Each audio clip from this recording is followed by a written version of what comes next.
మనము ದೇವರ ಸಭೆಗೆ దేవుని సన్నిధానానికి, దేవుని మందిరానికి ಯಾಕೆ ಬರಬೇಕು? ఎందుకు రావాలి? Why should we come to the God's church? మనం దేవుని మందిరానికి ఎందుకు రావాలి? ಸಿಸ್ಟರ್ಸ್ ಅಂಡ್ ಮೌನವಾಗಿರ್ಬೇಕಾಗಿಲ್ಲ, ಮಾತಾಡ್ತಾರೆ. స్త్రీలు కూడా మాట్లాడచ్చు. ಬ್ರದರ್ಸ್ ಹೇಗೋ ಮಾತಾಡ್ತಾರೆ ಸರ್. సోదరు ఎట్లా మాట్లాడే వాళ్ళే. ನನಗೆ ತುಂಬಾ ಇಷ್ಟ ಆಗಿದ್ದು ಇಲ್ಲಿ ಏನಂದ್ರೆ, ಆರಾಧನಾ ಸಂದರ್ಭದಲ್ಲಿ ಎಲ್ಲರೂ ಕೂಡ ಬಹಳ ಅಲರ್ಟ್ ಆಗಿದ್ರು ನೀವು. సో మాకు చాలా ఇష్టమైన విషయం ఏంటంటే ఆరాధన సమయంలో అందరూ కూడా చాలా అలర్ట్ గా ఉన్నారు. ಸ್ತೋತ್ರವು ಮುಗಿಸಿದ ಕೂಡಲೇ ಆಮೆನ್ ಅಂತ ಜೋರಾಗಿ ಹೇಳ್ತಿದ್ವಿ. ಕೆಲವು ಕಡೆ ನನಗೆ ಅಷ್ಟಾಗಿ ಕೇಳಿಸಲ್ಲ ಆಮೆನ್, ಬಟ್ ಇಲ್ಲಿ ಆಮೆನ್ ಚೆನ್ನಾಗಿ ಹೇಳ್ತಾರೆ. ఇక ఆ స్తోత్రం అనేది అది ముగించిన వెంటనే ఆమెన్ అనేది బాగా చాలా గంభీరంగా వినిపించింది మాకు. చాలా దగ్గర ఆ స్వరం మాకు వినిపించదు. ಬ್ರದರ್ಸ್ ಕಡೆಯಿಂದ ತುಂಬಾ ಚೆನ್ನಾಗಿ ಬಂದಿದೆ, ಸಿಸ್ಟರ್ಸ್ ಕಡೆಯಿಂದ ಸ್ವಲ್ಪ పర్వాలేదు, బట్ ಸ್ವಲ್ಪ స్లో ಇದೆ. సోదరుల పక్క నుంచి చాలా గంభీరంగా స్వరం వినిపించింది. అయితే సహోదరుల పక్క నుంచి కొద్దిగా తక్కువగా స్వరం వినిపించింది. ಅವರು ಡಿಫೆಂಡ್ ಮಾಡೋದೇ ತುಂಬಾ ಲೇಟ್, ಅವರ ಅಭ್ಯಾಸನೇ ಹಾಗೆ. 11:30 go 12 go.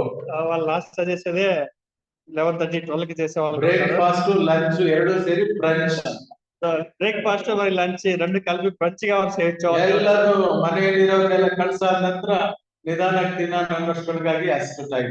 సో ఇంట్లో ఉండే వాళ్ళందరినీ పంపించిన తర్వాత నిదానంగా తినడానికి అసమయం అయ్యేదిగా ఉంటుంది. శక్తి ఆగాగి ಸ್ವಲ್ಪ కమ్మి, శక్తి ఆగాగి ಸ್ವಲ್ಪ కమ్మి. అది దాని వలన సహోదరులకి కొంచెం శక్తి తక్కువగా ఉండేది. సిస్టర్ ಗೆ ಚಾಯ್ಸ್ ఫస్ట్. ఇప్పుడు సహోదరులకి అవకాశము మొదలు యాకే సభకి బరಬೇಕು, సంఘానికి ఎందుకు రావాలి? అక్క ಥ್ಯಾಂಕ್ ಯು. ತುಂಬಾ ಒಳ್ಳೆಯ ಆನ್ಸರ್ ಬರ್ತಾರೆ. మంచి ఉదాహరణ. Very good. ఆరాధన చేయడానికి రావాలి. నెక్స్ట్ సిస్టర్ ಅನ್ಯೋನ್ಯತೆ. ಅನ್ಯೋನ್ಯತೆ ಒಪ್ಪಬೇಕಾಗುತ್ತೆ. ఆన్సర్స్ ಹೇಳ್ತಾ ಇದ್ದೀರಾ, సంతోష. ನನಗೆ సరైన సమాధానాలు ఇస్తున్నారు, దాన్ని బట్టి సంతోషం. మా బ్రదర్స్, సోదరులు, సభకి ನಾವು ಏನಕ್ಕೆ ಬರ್ತೀವಿ? సంఘానికి మనం ఎందుకు వస్తూ ఉంటున్నాం?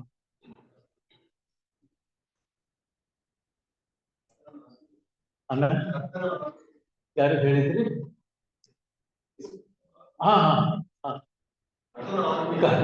కర్తన ఆజ్ఞೆ, అప్పడే దేవుని యొక్క ఆజ్ఞగా ఉంది.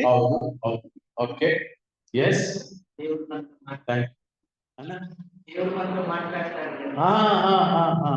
ಎಕ್ಸಲೆಂಟ್. ఇది కూడా సరే. ದೇವರು ನಮ್ಮ ಜೊತೆಯಲ್ಲಿ ಮಾತನಾಡ್ತಾರೆ, ಅದಕ್ಕಾಗಿ ನಾವು ಸಭೆಗೆ ಬರಬೇಕು. దేవుడు మనతో మాట్లాడేవాడుగా ఉంటున్నాడు, అందుకోసం మనం మందిరానికి రావాల్సిగా ఉంది. ಇನ್ನು ಹೇಳ್ಬೋದು ಸಿಸ್ಟರ್ಸ್, ಬ್ರದರ್ಸ್, ಸಮಯ ಕೊಡ್ತೀನಿ. ನನ್ನ ಸಮಯ ನಿಮಗೆ ಕೊಡ್ತೀನಿ ಬಸ್. ಎಸ್, ಈ ಎಲ್ಲ ಆನ್ಸರ್ಸ್ ಕರೆಕ್ಟ್. ಬಟ್ ದೇವ್ರು ನನಗೆ ಕೊಟ್ಟಿರ ಆ 3 ಪಾಯಿಂಟ್ಸ್ಗೆ ಹತ್ತಿರ ಬರುವಂತ ಒಂದು ಪಾಯಿಂಟ್ ಇಲ್ಲಿವರೆಗೂ ಬಂದಿಲ್ಲ. మీరు ఇచ్చిన సమాధానాన్ని సరైనవే, అయితే దేవుడిచ్చిన ఒక్క అంశము దగ్గరికి మీరు అందరూ రాలేదు. దానికోసం జ్ఞాపకం ಮಾಡಿಕೊಳ್ಳೋದು. వెరీ గుడ్, ಅದು ಕರೆಕ್ಟ್. ఇది కూడా సరైనదే. ಅವರು ಮಾಡಿರುವ ಮೇಲುಗಳನ್ನು ಜ್ಞಾಪಕ ಮಾಡಿಕೊಂಡು ಉಪಕಾರ ಸ್ತುತಿಯನ್ನು ಸಲ್ಲಿಸುವುದಕ್ಕೆ ಸರಿಯೇ. Very good, thank you. ಆದರೂ ಅದಲ್ಲ ಅಣ್ಣ, ದೇವರ ಕಟ್ಟಳೆಗಳನ್ನು ಆತನ ಶಾಸನಗಳನ್ನು ಕಲಿತುಕೊಳ್ಳುವುದಕ್ಕೆ. Very good. ಸರಿ, ನನ್ನ ಸಮಯ ಹೋಗ್ತಾ ಇದೆ, ನಾನು ಬೇಗ ಬರ್ತೇನೆ. ನನ್ನ ಸಂದೇಶನ ನಾನು ನನಗಿರುವ ಸಮಯದ ಒಳಗಡೆ ಮುಗಿಸ್ತೇನೆ. ఈ వర్తమానాన్ని సమయం లోపల ముగిస్తాం. 3 కారణాలಗಾಗಿ ನಾವು ಸೇರಿ ಬರಬೇಕು. 3 అంశాల కొరకు మనం దేవుని యొక్క సంఘానికి రావాల్సిందిగా ఉంది. అనేక విషయాలు ఉంటూ, అనేక విషయాలు ఉన్నాయి.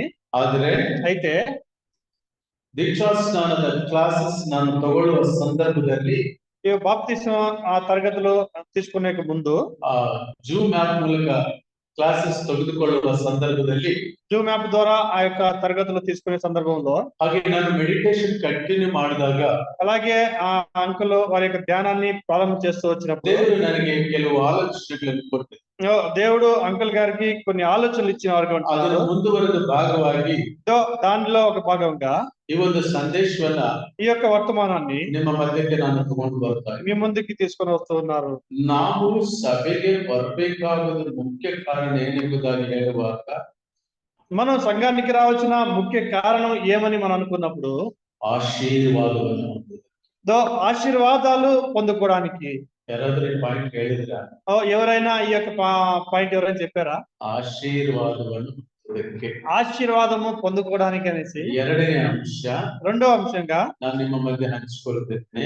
నేను మీ మధ్య పంచుకుంటూ ఉన్నాను. ಏನೆಂಬುದಾಗಿ ಹೇಳುವಾಗ ఏనండి అది చెప్పేదాక ದೇವರ ಉದ್ದೇಶವು ನಮ್ಮ ಜೀವಿತದಲ್ಲಿ ಏನಿದೆ ಎಂಬುದನ್ನು ದೇವರು ಸಭೆಯಲ್ಲಿ ప్రకటపరుస్తానే సందేశದ ಮೂಲಕ.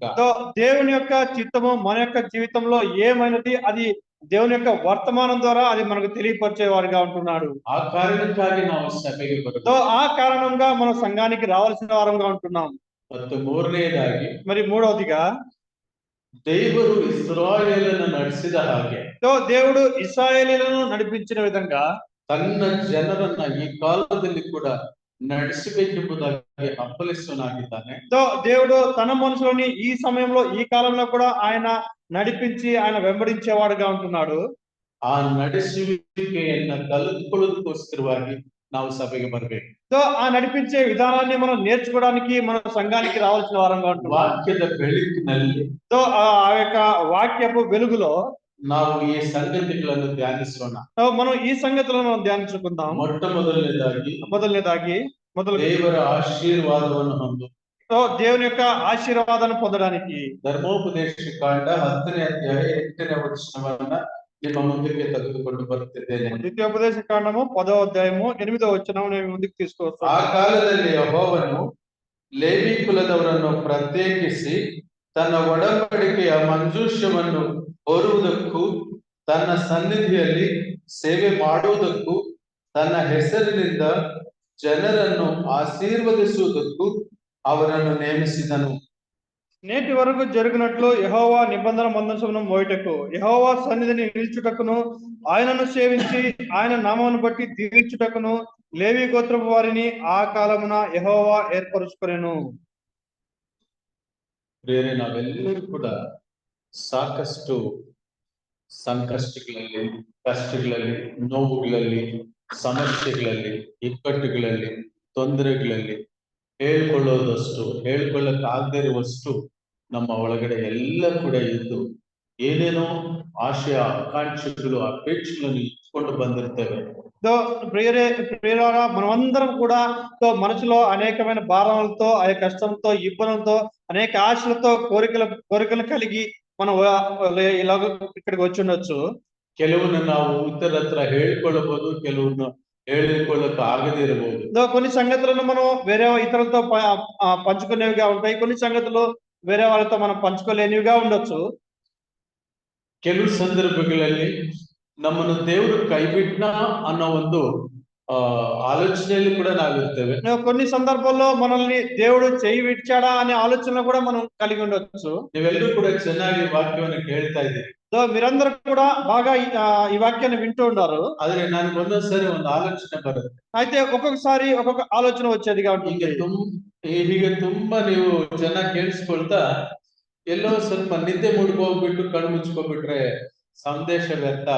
మీరందరూ వాక్యం బాగా వింటా ఎక్కడ కొంచెం నిద్రలోకి జారినట్లయితే ఈ యొక్క వర్తమానం వ్యర్థమైపోయేదిగా ఉంటుంది. సహోదర సహోదరి, ನೀವು నిద్రకు ಹೋಗೋ ಹಾಗಿದ್ರೆ ನಾನು ನಿಮಗೆ 3 ట్రిక్స్ ಹೇಳ್ಕೊಡ್ತೀನಿ. సహోదరులారా సహోదరులారా, మీరు నిద్రకి ఏమైనా పోయేటట్టయితే మీకు 3 ట్రిక్స్ నేను చెప్తాను.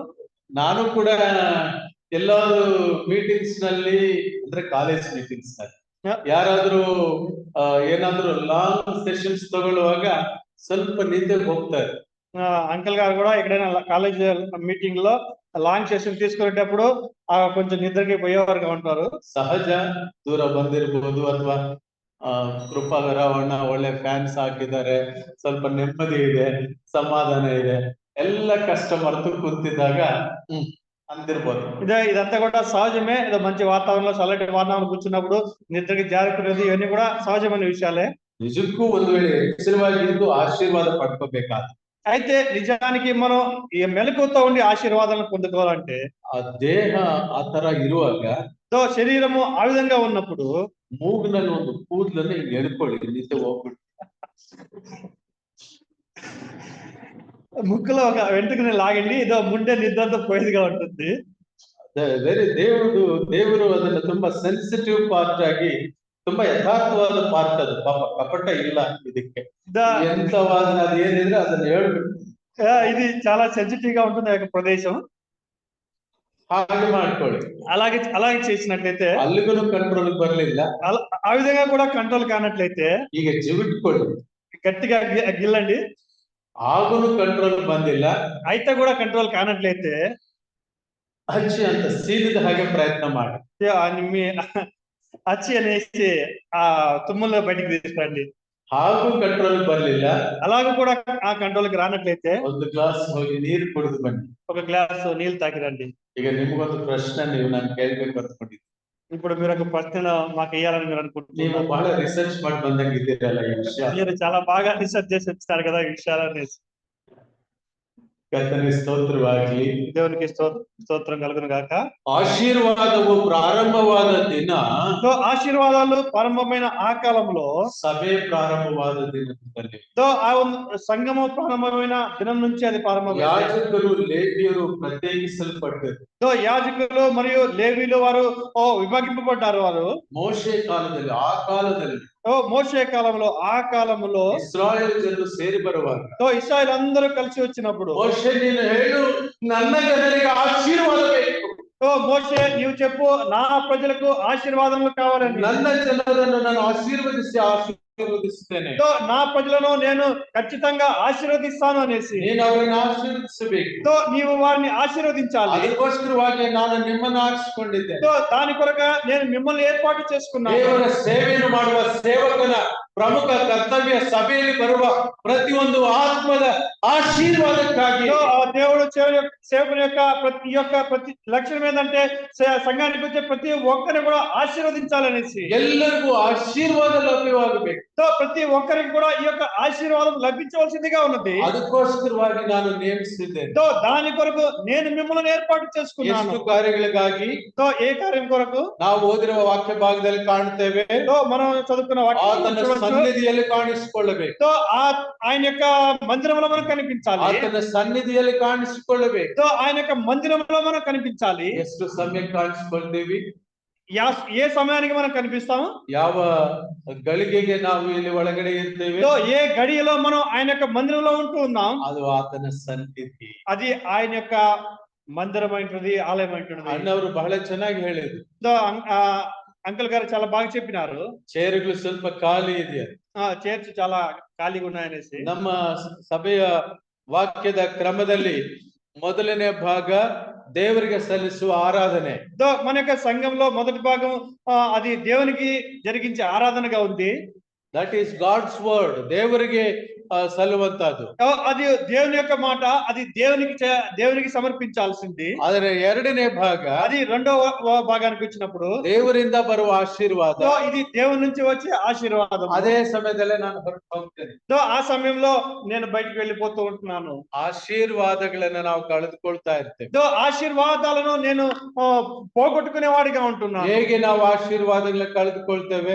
ఎలాగూ నేను ఆశీర్వాదాలను పోగొట్టుకుంటూ ఉన్నాను. ಆತನ ಸನ್ನಿಧಿಯಲ್ಲಿ ನಾವು ಕಾಣಿಸಿಕೊಳ್ಳದಿದ್ದರೆ, ఆయన సన్నిధిలో కనిపించకుండా పోయినట్లయితే, ಕೆಲವರನ್ನ ಮಂಜೂಷವನ್ನು ಹೊರುವುದಕ್ಕೆ, కొందరిని ఆ యొక్క మందసాన్ని మోయుటకు ಆ ರೀತಿ ಅವರವರಿಗೆ ನೇಮಕ್ಕಾಗಿರುವ ಕೆಲಸ ಕಾರ್ಯಗಳನ್ನ ಮಾಡುತ್ತಿರುವಾಗ, వారికి నియమింపబడిన ఆ యొక్క కార్యాలు వారు చేస్తూ ఉన్నప్పుడు, ದೇವರು ಮೋಶೆಗೆ ಹೇಳಿದ್ದು, దేవుడు మోషేకు సెలవిచ్చినాడు, ನನ್ನ ಹೆಸರಿನಿಂದ ಜನರನ್ನು ఆశీర్వదిసు, నా నామమును బట్టి వారిని ఆశీర్వదించు అనేసి.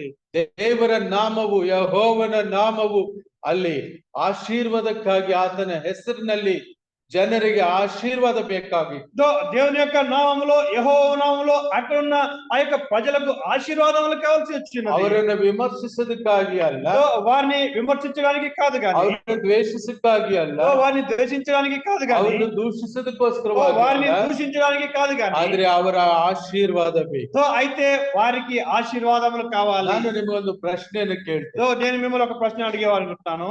ಆಶೀರ್ವಾದ ಬೇಡನವ್ರು ಯಾರಿದ್ದೀರಾ? ఆశీర్వాదాలు వద్దనే వాళ్ళు ఎవరైనా ఉన్నారా?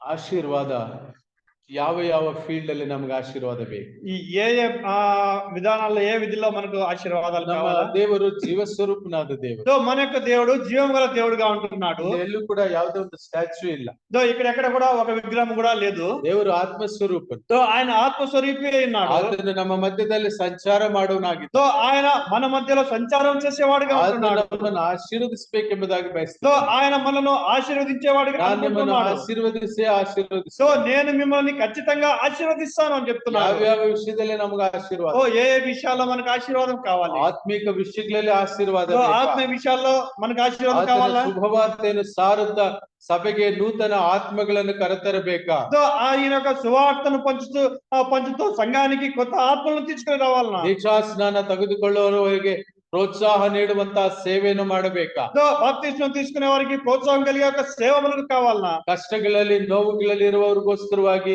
ವಿಜ್ಞಾಪನೆ ಪ್ರಾರ್ಥನೆ ಮಾಡುವಂತ ಒಂದು ಪ್ರಾರ್ಥನಾ ಜೀವಿತ ಇಳ್ಳಂತ ಒಂದು ಆಶೀರ್ವಾದ సో ಬೇಕಾ? కష్టంలో సంకష్టంలో ఉన్న వారికి విజ్ఞాపన చేస్తూ ప్రార్థన చేస్తూ వారిని అటువంటి ఆశీర్వాదం కావాలన్నా?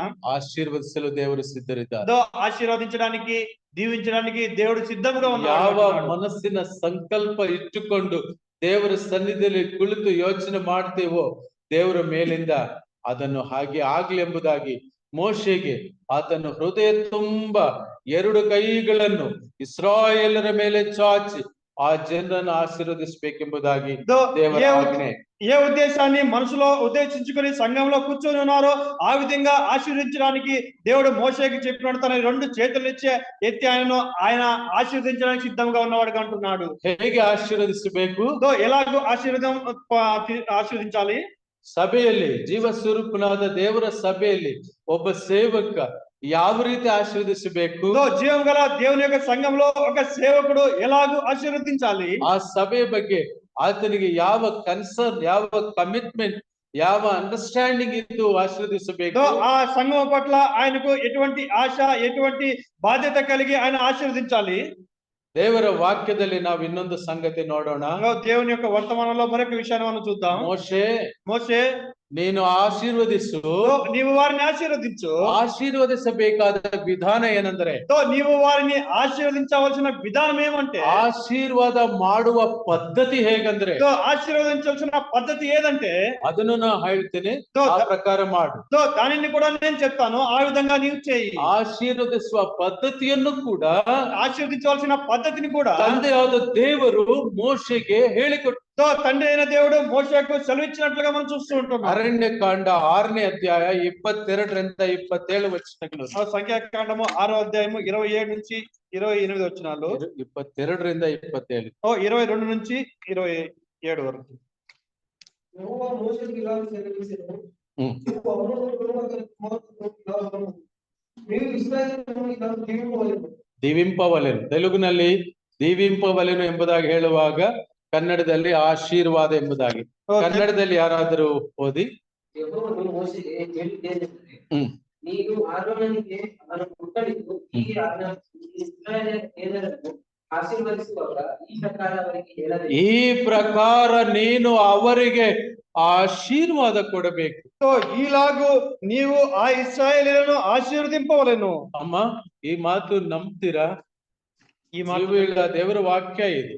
జీవం గల దేవుని యొక్క వాక్యం ఇదే. ಸಹಸ್ರಾರು ವರ್ಷಗಳ ಕಾಲ ದೇವರ ವಾಕ್ಯ ಈ ಭೂಲೋಕದಲ್ಲಿ నెరవేరుతా ಬಂದಿದೆ.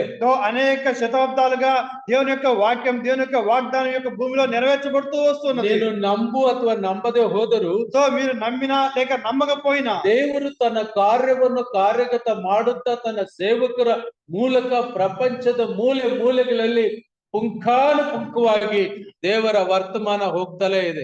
దేవుడు తన యొక్క కార్యాన్ని తన యొక్క సేవకుల ద్వారా ప్రపంచం యొక్క ప్రతి ఒక్క మూలకు కూడా దాన్ని వ్యాపింప చేసేవాడుగా ఉంటున్నాడు. ಅದಕ್ಕೋಸ್ಕರವಾಗಿ ಸಭೆಯಾಗಿ ಸೇರಿ ಬರಬೇಕು. అందుకొరకు మనం ఈ యొక్క సంఘంగా చేరి రావాలి. ಅದಕ್ಕೋಸ್ಕರವಾಗಿ ಕೊನೆವರೆಗೂ ಇಲ್ಲಿ ಇರಬೇಕು. దాని కొరకు మనం ఈ యొక్క చివరి వరకు మనం ఉండవలసిన వారంగా ಈ ఉంటున్నాం. ಖಾಲಿ ಚೇರ್ಸ್ ನನ್ನನ್ನು ಕೇಳ್ತವೆ. ఈ యొక్క ఖాళీ కుర్చీలో మనల్ని అడిగేగా ఉంటున్నాయి. ಮಿಸ್ಟರ್ ಶಿವಪ್ರಸಾದ್, మిస్టర్ శివప్రసాద్ అవరే, ಇಲ್ಲಿ ಕುಂತಿರೋ ವ್ಯಕ್ತಿ ಹೋಗ್ಬಿಟ್ಟಿದ್ದಾರೆ ಹೊರಗಡೆಗೆ. ఇక్కడ కూర్చున్న వ్యక్తులు బయటికి వెళ్ళిపోయినారు. ಈಗ ನೀವು ನನಗೆ ಹೇಳ್ತಾ ಇದ್ದೀರಾ? మీరు నాకు చెప్తా ఉన్నారా? ನೋ, ನಮಗೆ ಹೇಳ್ಬೇಡಿ. మీరు ఈ ఖాళీ కుర్చీలైన మాకు చెప్పొద్దు, ಅವರಿಗೆ ಹೇಳಿ. ఆ కుర్చీలో ఉండవలసిన వారికే చెప్పండి.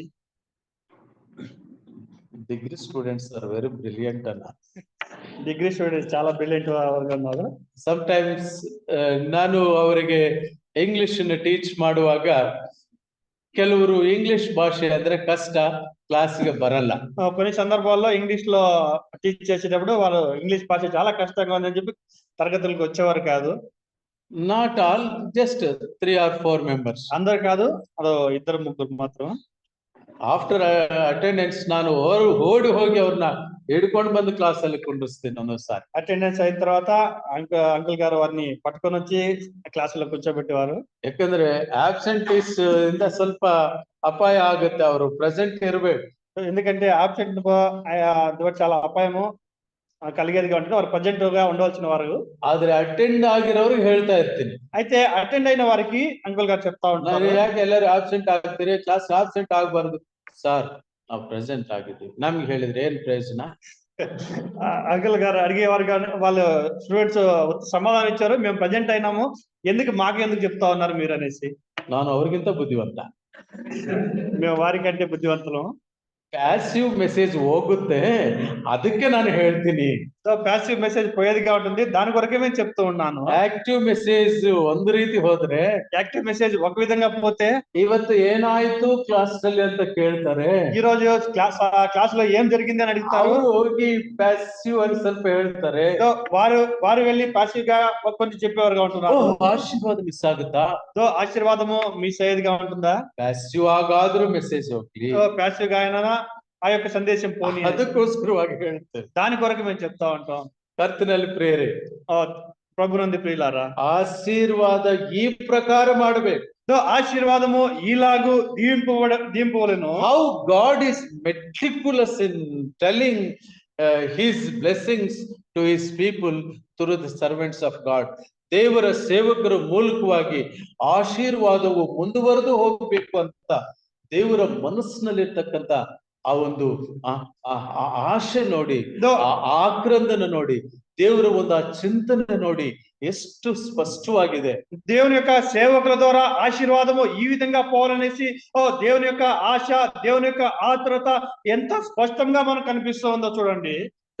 ದಯವಿಟ್ಟು ಎಲ್ಲರೂ ನೋಡಿ ಅದು ವಾಕ್ಯವನ್ನ. దయచేసి ఈ వాక్యాన్ని అందరూ గమనించండి. ಯಾವ ಪ್ರಕಾರ ಆಶೀರ್ವದಿಸಬೇಕೆಂಬುದಾಗಿ ಅರಣ್ಯಕಾಂಡ 6ನೇ ಅಧ್ಯಾಯ 22-27. ఏ విధంగా దీవించబడాలో దయచేసి గమనించండి. సంఖ్యాకాండము 6వ అధ్యాయం 22వ వచనము. ಒಂದು ನಿಮಿಷ ಬ್ರದರ್, ಇನ್ನು ಕೆಲವರು ತೆಗಿತಾ ಇದ್ದಾರೆ. ನನ್ನ ಉದ್ದೇಶ ಎಲ್ಲರೂ ತೆಗಿಬೇಕು, ಎಲ್ಲರೂ ನೋಡ್ಬೇಕು, ಆ ವಾಕ್ಯ ಭಾಗವನ್ನ ಎಲ್ಲರೂ ಕೂಡ ಉಚ್ಚಾರಣೆ ಮಾಡ್ಬೇಕು. అందరూ తీయండి, అందరూ చదవండి, ఆ వాక్య భాగాన్ని అందరూ కూడా ఉచ్చారణ చేయండి. 6:22 25ರಿಂದ 22 ಓದಿದ್ರೂ ಒಳ್ಳೇದು. యెహోవా మోషేకు ఇలాగ సెలవిచ్చెను, నీవు అహరోనుతోనూ అతని కుమారులతోనూ ఇలాగనుము, మీరు ఇశ్రాయేలీయులను ఇలాగు దీవింపవలెను. యెహోవా నిన్ను ఆశీర్వదించి నిన్ను కాపాడును గాక. యెహోవా నీకు తన సన్నిధిని ప్రకాశింపచేసి నిన్ను కరుణించును గాక. యెహోవా నీ మీద తన సన్నిధి కాంతి ఉదయింపజేసి నీకు సమాధానం కలుగజేయును గాక. అట్లు వారు ఇశ్రాయేలీయుల మీద నా నామమును ఉచ్చరించడం వలన నేను వారిని ఆశీర్వదించెదను. ನೋಡಿ ನೋಡಿ, ಈ ಕಡೆ ನೋಡಮ್ಮ ಸಿಸ್ಟರ್ಸ್, ಇನ್ನ ತಲೆ ಎತ್ತಿ దయచేసి ನನ್ನ ನೋಡಿ, ನನ್ನ ಕಡೆ ನೋಡಿ, దయచేసి అందరూ ఇక్కడ చూడండి. ನನ್ನ ಕಡೆ ನೋಡಿ. దయచేసి అందరూ ఇక్కడ ಈ చూడండి. 5 ಅಂಶಗಳು ಯಾವ ಪ್ರಕಾರ ಹೇಳಿದರು ದೇವರು ఈ యొక్క మోషేಗೆ, 5 అంశాలను ఏ విధంగా దేవుడు మోషేకి సెలవిచ్చి ఉన్నాడు? ನನಗೆ 5 అంశಗಳು ನೀವು ಹೇಳಿ. దీంట్లో ఉన్న 5 అంశాలను మీరు నాకు చెప్పండి. ಮೌನವಾಗಿರ್ಬೇಡಿ, ನನಗೆ ನಿಮ್ಮ ಆನ್ಸರ್ಸ್ ಬೇಕು. మీరు ಆಸ್ ಎ ಗ್ರೂಪ್ ಆಗಿ ಹೇಳಿ, ಪರವಾಗಿಲ್ಲ. మౌనంగా ఉండొద్దు, మీ యొక్క సమాధానం నాకు కావాలా. ಎಷ್ಟು ವಿಷಯಗಳು ಕನ್ನಡದಲ್ಲಿ? ఎన్ని విషయాలు ఈ యొక్క వాతావరణం 5 విషయಗಳಿವೆ.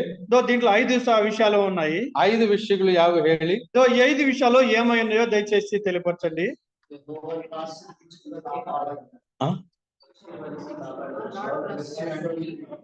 ಸಿಸ್ಟರ್ಸ್ ಕಡೆಯಿಂದ ವಾಯ್ಸ್ ಬಂದಿಲ್ಲ. సహోదరుల పక్క నుంచి తరంగాలు. ಆಶೀರ್ವದಿಸಿ, ಇನ್ನೊಂದ್ಸಾರಿ ಹೇಳಿ. ಕರ್ತನು ಆಶೀರ್ವದಿಸಿ ಕಾಪಾಡಲಿ, ಮೊದಲನೇದು. యెహోవా నిన్ను ఆశీర్వదించి కాపాడును గాక, మొదటిది. ಕಾಪಾಡುವುದು ಆಶೀರ್ವಾದವೇ. కాపాడేది కూడా అది ఆశీర్వాదమైనది. ಟಿವಿ ಆನ್ ಮಾಡಿ, ನೀವು టీవీ ఆన్ చేయండి. ಎಷ್ಟು ಜನರಿಗೆ ఎంతమంది ಕಾರಿನಲ್ಲಿ ಸುಟ್ಟು ಹೋಗಿ ಭಸ್ಮ ಆಗಿದ್ದಾರೆ? ఎంతమంది కార్లలో అది దహింపబడి అగ్నితో దహించబడి ఉన్నారు? ದಾರಿಯಲ್ಲಿ ಹೋಗುವಾಗ ಡಿಕ್ಕಿ ಹೊಡೆದು ಎಷ್ಟು ಜನ ಅವರ ಪ್ರಾಣಗಳನ್ನ ಕಳೆದುಕೊಂಡಿದ್ದಾರೆ? దారిలో పోయే సమయంలో ఎంతమంది అపఘాతాలు జరిగి వారి యొక్క ప్రాణాన్ని కోల్పోయినారు? ఉన్నది ಇದ್ದದ್ದು ಇದ್ದ ಹಾಗೆ ಬಿದ್ದು ಎಷ್ಟು ಜನ ಅವಾಂತರ ತಂದುಕೊಂಡಿದ್ದಾರೆ? తక్షణమే ఎంతో మంది కింద పడి వారు చనిపోయిన వారు చాలా మంది ఉన్నారు. ಇದು ಎಲ್ಲ ಆಗಬಾರದು ಅಂದ್ರೆ, ఇవన్నీ కూడా జరగకూడదు అంటే ಆಶೀರ್ವದಿಸಿ ಕಾಪಾಡಬೇಕು. దేవుడు మనల్ని ఆశీర్వదించి కాపాడవలసిన వాడుగా ఉంటున్నాడు. ಇಂದಿನಿಂದ ಸದಾಕಾಲವು ನೀನು ಹೋಗುವಾಗಲೂ ಬರುವಾಗಲೂ ನಿನ್ನ ಕರ್ತನಾದ ಯೆಹೋವನು నిన్నను కాపాడువనెంబుదాಗಿ దేవర వాక్య ఇది.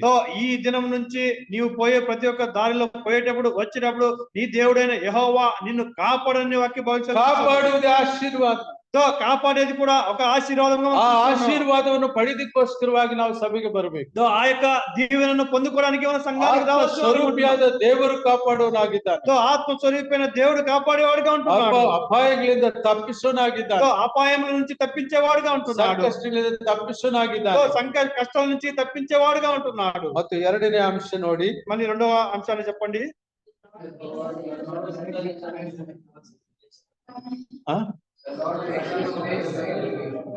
ಮೇಕ್ಸ್ ಹಿಸ್ ಫೇಸ್, ಕನ್ನಡ ಭಾಷೆಯಲ್ಲಿ ಪ್ರಸನ್ನ ಮುಖದಿಂದ ನೋಡಲಿ. ವಾವ್ ಅನ್ನ, ದೇರ್ ಇಸ್ ಎ ಪ್ರಾವರ್ಬ್ ಇನ್ ತೆಲುಗು. ತೆಲುಗಿನಲ್ಲಿ ఒక సామెత ఉంది, ಗಾದೆ ಇದೆ. ఒక సామెత ఉంది. ಬಿಳಿ ಅನ್ನವನ್ನ ಕಪ್ಪು ಮುಖದಿಂದ ಇಟ್ರೆ ಯಾರಾದ್ರೂ ತಿಂತಾರಾ? అన్నాన్ని నల్లముఖం వేసుకొని పెడితే, తెల్లటి అన్నాన్ని నల్లటి ముఖముతో, తెల్లటి అన్నాన్ని నల్లటి ముఖంతో చిన్న బుచ్చుకున్న ముఖంతో కొడితే ఎవరైనా తింటారా? చిన్న బుచ్చుకుని నో, ఆగుదిಲ್ಲ. ఎవరు కూడా తినరు. ప్రసన్న ముఖದಿಂದ ನೋಡು. ఆయన ప్రకాశింపజేసే యొక్క ముఖంతో ఇచ్చేవాడుగా ఉంటున్నాడు. ದೇವರ ಪ್ರಸನ್ನತೆಯು ನಮಗೆ ಸಿಕ್ಕುವುದಕ್ಕೋಸ್ಕರವಾಗಿ, ಆತನ ಪ್ರಸನ್ನ ಮುಖವನ್ನ ನೋಡುವುದಕ್ಕೋಸ್ಕರವಾಗಿ ನಾವು ಸಭೆಗೆ ಬರ್ಬೇಕು. దేవుని సన్నిధిని మనం చూడడానికి, ఆయన యొక్క ప్రత్యక్షతను మనం అనుభవించడానికి మన సంఘానికి రావాల్సిన వారంగా ఉంటున్నాం. ಮತ್ತು ಮೂರನೇ ಅಂಶ, మూడో విషయము ದಯವಿರಲಿ. దయను ನಮ್ಮ ಮೇಲೆ, ನಿಮ್ಮ ಮೇಲೆ ದಯವಿರಲಿ. మీ మీద నా మీద దయ ఉండి కలుగును గాక. దేవుని దయందును మనుషుల దయందును మనం ఎదగాలి. దేవుని యొక్క దయలో మనుషుల దయలో మనం ఎదగవలసిన వారంగా. ಅದಕ್ಕೋಸ್ಕರವಾಗಿ ನಾವು ದೇವರ ಸನ್ನಿಧಿಗೆ ಬರಬೇಕು. దాని కొరకు మనం దేవుని యొక్క సంఘానికి రావాల్సిన వారంగా ఉంటున్నాం. ಮತ್ತೆ ಇನ್ನೊಂದು ಸಂಗತಿ ನಾವಲ್ಲಿ ನೋಡುವಾಗ, మరొక విషయాన్ని మనం అక్కడ చూసినట్టు, ಕೃಪಾ ಕಟಾಕ್ಷ ಬಿಟ್ಟು ಶಾಂತಿಯನ್ನು ಅನುಗ್ರಹಿಸಲಿ. కృపా కటాక్షములను శాంతిని మనం కలుగజేసేవాడు. ದೇವರು ನಿನಗೆ ಕೃಪೆಯನ್ನು ಅನುಗ್ರಹಿಸಲಿ ಅಮ್ಮ. దేవుడు నీకు కృపను కలుగజేవాడుగా. ಅಮ್ಮ, ದೇವರು ನಿನಗೆ ಕಟಾಕ್ಷವನ್ನು ಅನುಗ್ರಹಿಸಲಿ. దేవుడు నీకు కటాక్షాన్ని అనుగ్రహించేవాడుగా. ನಿನಗೆ ಕೃಪೆಯನ್ನು ಕಟಾಕ್ಷವನ್ನು ಅನುಗ್ರಹಿಸಲಿ. ఆ యొక్క దేవుడు నీకు కృపను కటాక్షాన్ని అనుగ్రహించేవాడుగా ఉంటున్నాడు.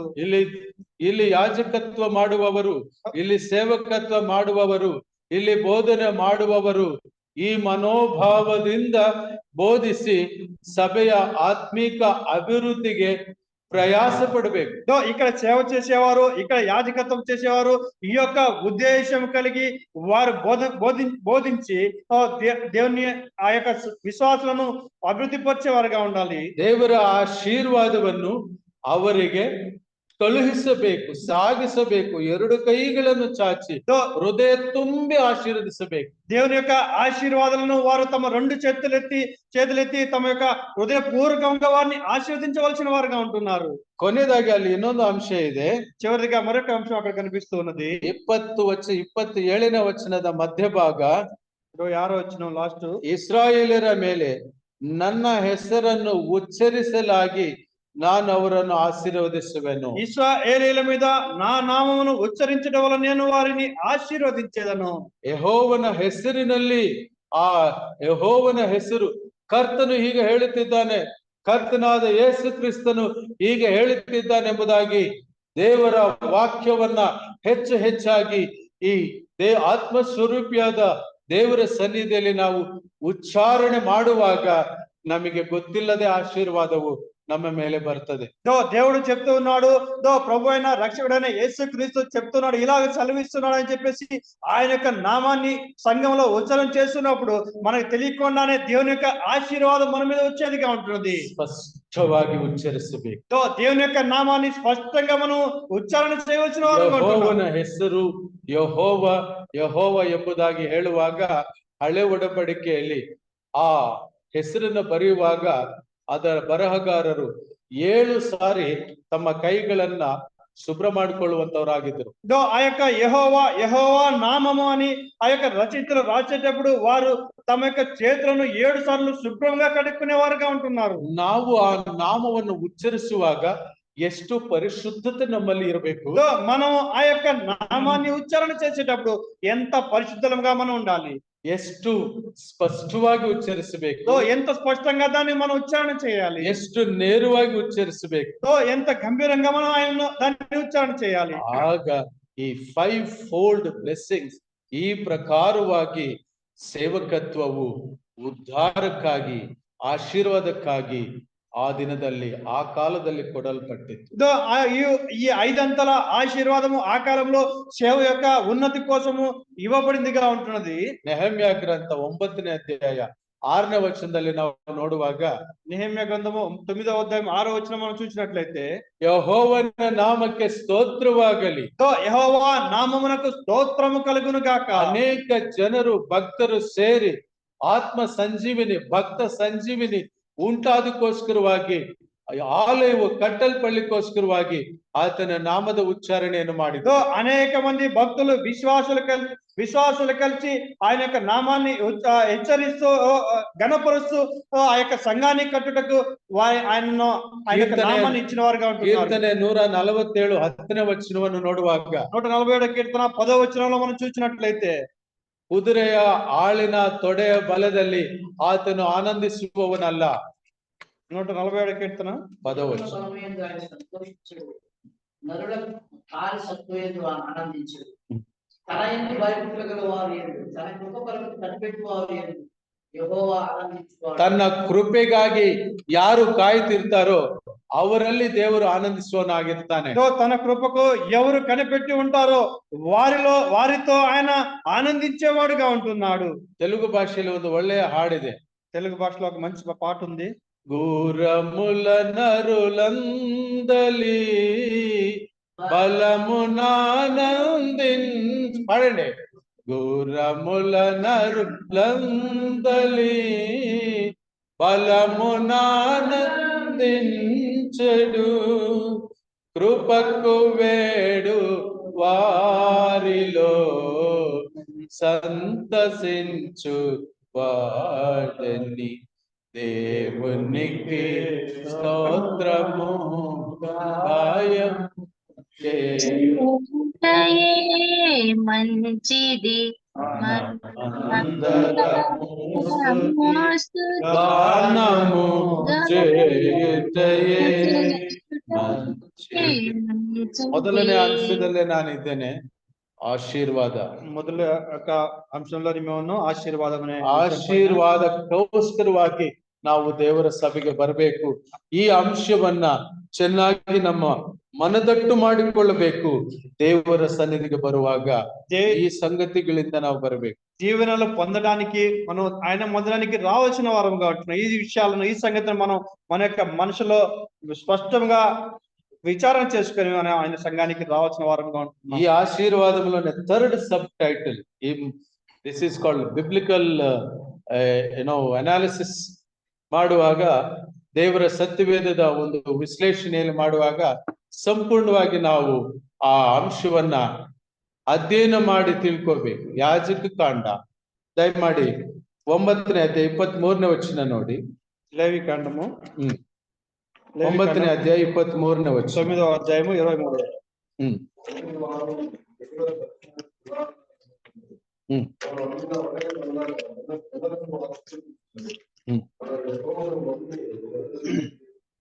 ವೆರಿ ಗುಡ್ ಬ್ರದರ್, ಚೆನ್ನಾಗಿ ಓದಿದ್ರಿ. ಆ ಲಾಸ್ಟ್ ಸ್ವಲ್ಪ ಓದಿ ಬ್ರದರ್.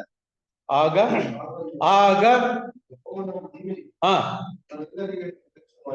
ಎಸ್, ಆಗ ಯೆಹೋವನ ಮಹಿಮೆ ಜನರೆಲ್ಲರಿಗೂ ಪ್ರತ್ಯಕ್ಷ. యెహోవా మహిమ ప్రజలందరికీ కూడా కనపడెను. ఎవరికి మహిమ? ಯಾರಿಗೆ ಮಹಿಮೆ? ఎవరికి మహిమ? ಯೆಹೋವನಿಗೆ ಮಹಿಮೆ ಆಗಬೇಕು. యెహోవನ మహిమే ప్రత్యక్షవాగಬೇಕು. యెహోవాకి మహిమ కలుగును గాక. ఆ యొక్క మహిమ ప్రజలందరికీ కనిపించేదిగా ఉంటున్నది. ದೇವರ సన్నిధిಗೆ ನಾವು ಆ ಕಾರಣಕ್ಕಾಗಿ ಬರಬೇಕು. దేవుని యొక్క మందిరానికి మనం ఈ కారణం చేత రావాల్సిన వారంగా ఉంటున్నాం. ಎಲ್ಲಿ ದೇವರ ಪ್ರಸನ್ನತೆ ಇರ್ತದೋ, ఎక్కడ దేవుని యొక్క ప్రత్యక్షత ఉంటున్నదో, ಎಲ್ಲಿ ದೇವರ ಮಂಜೂಷವು ಅಂದ್ರೆ ದೇವರ ವಾಕ್ಯವಿರ್ತದೋ, ఎక్కడ దేవుని మందసము అనగా దేవుని యొక్క వాక్యం ఉంటున్నదో, ಎಲ್ಲಿ ದೇವರ ಸನ್ನಿಧಿ ಇರ್ತದೋ, ఎక్కడ దేవుని యొక్క సన్నిధి ఉంటున్నదో, ಎಲ್ಲಿ ದೇವರ ನಾಮವು ಉಚ್ಚರಿಸಲ್ಪಡ್ತದೋ, ఎక్కడ దేవుని యొక్క నామము ఉచ్చరింపబడుతూ ఉంటుందో, ಎಲ್ಲಿ ಸೇವಕರು ಯೆಹೋವನ ಹೆಸರಿನಲ್ಲಿ ಆಶೀರ್ವದಿಸುವರೋ, ఎక్కడ సేవకులు యెహోవా నామమును బట్టి ఆశీర్వదిస్తారు, ಎಲ್ಲಿ ಯೆಹೋವನು ಪ್ರಸನ್ನ ಮುಖದಿಂದ ನೋಡುವನೋ, ఎక్కడ దేవుడు ఆయన యొక్క వెలుగులో ఆయన చూసేవాడుగా ఉంటున్నదో, ಎಲ್ಲಿ ಯೆಹೋವನು ದಯವಿಡುವನೋ, ఎక్కడ యెహోవా దయపాలించే వాడిగా ఉంటున్నాడు, ಎಲ್ಲಿ ಯೆಹೋವನ ಕೃಪಾ ಕಟಾಕ್ಷವಿರುತ್ತದೋ, ఎక్కడ ఆ యెహోవా యొక్క కృపా కటాక్షములు ఉంటాయో, ಎಲ್ಲಿ ಯೆಹೋವನ ಶಾಂತಿ ಅನುಗ್ರಹ ಉಂಟಾಗುತ್ತದೋ, ఎక్కడ ఆ యొక్క దేవుని యొక్క సమాధానము ఉంటున్నదో,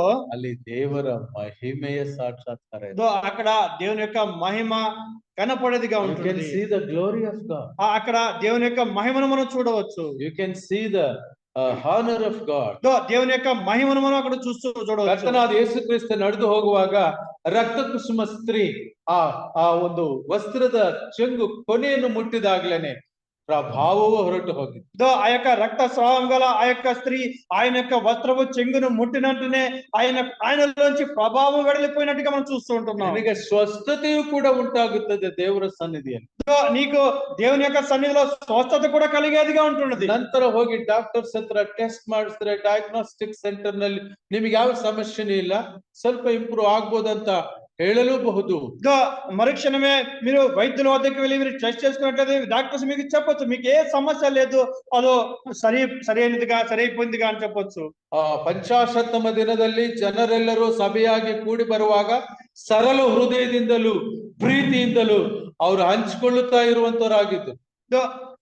50వ ದಿನದಲ್ಲಿ ఆ యొక్క పెంతెకోస్తు దినంలో ప్రజలందరూ కూడా దేవుని యొక్క ప్రేమను వారు పంచుకుంటూ ఉన్నవారుగా ఉంటున్నారు. సరళ హృదయದಿಂದ ಇರುವರಾಗಿದ್ದು, సరళ హృదయంతో వారు పంచిన వారుగా ఉంటున్నారు. ದೇವರ ಮಹಿಮೆಯು ಅಲ್ಲಿ ಸಾಕ್ಷಾತ್ಕಾರವಾಗ್ತಿತ್ತು. దేవుని యొక్క మహిమ అక్కడ కనపడిందిగా మనం చూడవచ్చు. ಆ ಕಾರಣಕ್ಕಾಗಿಯೇ ನಾವು ಸೇರಿ ಬಂದು ಕೊನೆಯವರೆಗೂ ಕೂಡ ದೇವರ ಆಶೀರ್ವಾದಕ್ಕೆ ನಾವು ಪಾತ್ರರಾಗ್ತೀವಿ. ఆ కారణం చేత మనమందరం కూడా సంఘంలో చేరి వచ్చి చివరి వరకు కూడా మనం ఉండి ఆయన యొక్క దీవెనలు పొందవలసిన వారంగా ఉంటున్నాం.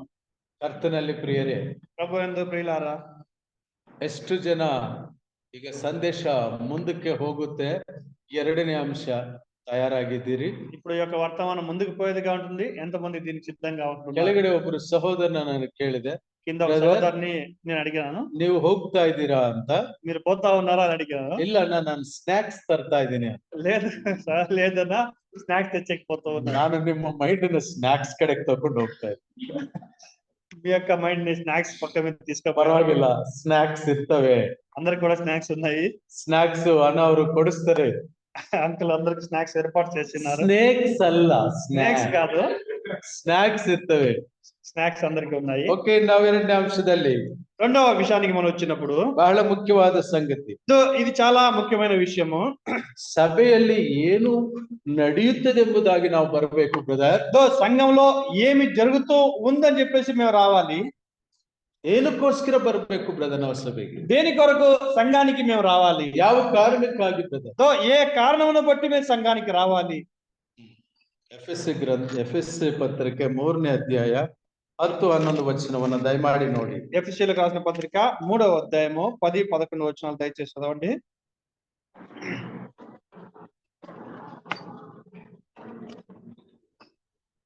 ದೇವರು ನಮ್ಮ ಕರ್ತನಾದ ಕ್ರಿಸ್ತ ಯೇಸುವಿನಲ್ಲಿ ಅನಾದಿ ಕಾಲದಿಂದ ಮಾಡಿದ ಸಂಕಲ್ಪ ಏನೆಂಬುದಾಗಿ ಹೇಳುವಾಗ ತನ್ನ ಜನರನ್ನು ಆಶೀರ್ವಾದ ಮಾಡಬೇಕೆಂಬ ಸಂಕಲ್ಪ. ఆ యొక్క నిత్య సంకల్పము ఏమని మనం చూసినట్లయితే తన యొక్క ప్రజలను ఆశీర్వదించేది ఆయన యొక్క సంకల్పము ఏంటన్నది. ಮುಂದಕ್ಕೆ ಹೋದಿ ಬ್ರದರ್. ನಾನಾ ವಿಧವಾದ ಜ್ಞಾನವನ್ನು ಪರಲೋಕದಲ್ಲಿ ರಾಜತ್ವಗಳಿಗೂ ಅಧಿಕಾರಿಗಳಿಗೂ ಈಗ ಕ್ರೈಸ್ತ ಸಭೆಯ ಮೂಲಕ ಅಂಡರ್ಲೈನ್ ಮಾಡ್ಕೊಳ್ಳಿ, ಬಾಕ್ಸ್ ಕಾಲಂ ಹಾಕೊಳ್ರಿ ಅಥವಾ ದೃಷ್ಟಿಸಿ ನೋಡಿ, ಯಥಾರ್ಥವಾಗಿ ಗಮನಿಸಿ. Sorry, I am disturbing you for translation. Yes, ఇక్కడ మనం చూసినట్లయితే మనం చూస్తున్నాం, ఇక్కడ దేవుడు మన ప్రభు అయిన క్రీస్తు యేసు చేసిన నిత్య సంకల్పము చొప్పున పరలోకంలో ప్రధానులకును అధికారులకును సంఘము ద్వారా, ಸಭೆಯ ಮೂಲಕ ಹೇಳಿ ಬ್ರದರ್, సంఘము ద్వారా ಗೊತ್ತಾಗಬೇಕೆಂಬುದಾಗಿ ಉದ್ದೇಶಿಸಿದ, అందరికి తెలియపరచబడాలని ఆయన యొక్క ఉద్దేశం ఏంటన్నది. ಎಲ್ಲಿ ತಿಳಿಸಲ್ಪಡ್ತದೆ ದೇವರ ಒಂದು ಉದ್ದೇಶ? ఎక్కడ దేవుని యొక్క ఉద్దేశము విశదపరచబడిదిగా ఉంటున్నది. ಜೀವವುಳ್ಳಂತಹ ದೇವರ ಸಭೆಯಲ್ಲಿ, ಕ್ರೈಸ್ತ ಸಭೆಯಲ್ಲಿ, జీవం గల దేవుని యొక్క క్రీస్తు సంఘంలో అది విశదపరచబడేదిగా ఉంటున్నది. ಪ್ರಿಯ ವಿಶ್ವಾಸಿ, ನಿನ್ನ ಜೀವಿತದಲ್ಲಿ ದೇವರ ಉದ್ದೇಶ ಏನಿದೆ ಎಂಬುದು ತಿಳಿಯದೆ ಒಂದು ರೀತಿಯ ಗೊಂದಲಮಯ ಸ್ಥಿತಿಯಲ್ಲಿ ಇದೆಯೇನೋ? ప్రియ విశ్వాసి, దేవుని యొక్క ఉద్దేశము నీ యొక్క జీవితంలో ఏమనేది తెలియకుండా ఒక విచారణలో ఆందోళన నీవు ఉన్నావా? ನಿನ್ನ ಉದ್ಯೋಗ ಜೀವಿತದಲ್ಲಿ ಪ್ರಶಾಂತತೆ ಇಲ್ಲದಿರುವಂತ ಸ್ಥಿತಿಯಲ್ಲಿ ಇದೆಯೇನೋ? నీ యొక్క ఉద్యోಗ విషయంలో ప్రశాంతత లేని స్థితిలో నీవు ఉన్నావా? ನಿನ್ನ ಕೌಟುಂಬಿಕ ಪರಿಸ್ಥಿತಿನಲ್ಲಿ ನಿನಗೊಂದು ರೀತಿಯ ಮಾನಸಿಕ ಗೊಂದಲ ಇದೆಯೇನೋ? నీ యొక్క కుటుంబ విషయంలో మానసికమైన ఆందోళన నీవు కలిగి ఉన్నావా? ನಿನ್ನ ಹಿರಿಯ ಅಧಿಕಾರಿಗಳಿಂದ ನಿನಗೆ ಸರಿಯಾದ మార్గదర్శన సిగ్గులేవేనో?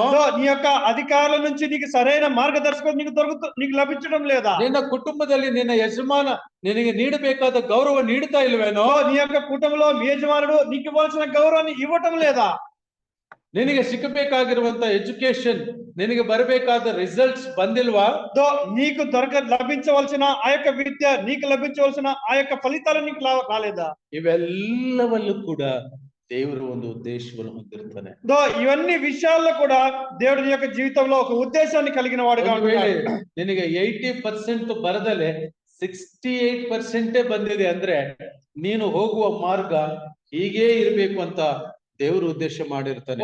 ఒక సమయం ఒకవేళ నీకు 80% రావాల్సిన ప్రదేశంలో నీకు 68% మాత్రమే వచ్చినట్లయితే నీవు ఇదే విధంగా పోవాలనే ఉద్దేశము దేవుడు నీ పట్ల కలిగిన వాడుగా ఉంటున్నాడు. ದೇವರ ಉದ್ದೇಶ ಹೇಗಿರುತ್ತೋ ಗೊತ್ತಿರುವುದಿಲ್ಲ.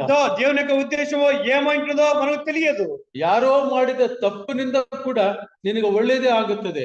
ఎవరో చేసిన తప్పును బట్టి కూడా మనకు మంచిది జరిగేదిగా ఉండొచ్చు. ನನ್ನ ಜೀವಿತದಲ್ಲಿ ಹಾಗೆ ಆಗಿದೆ.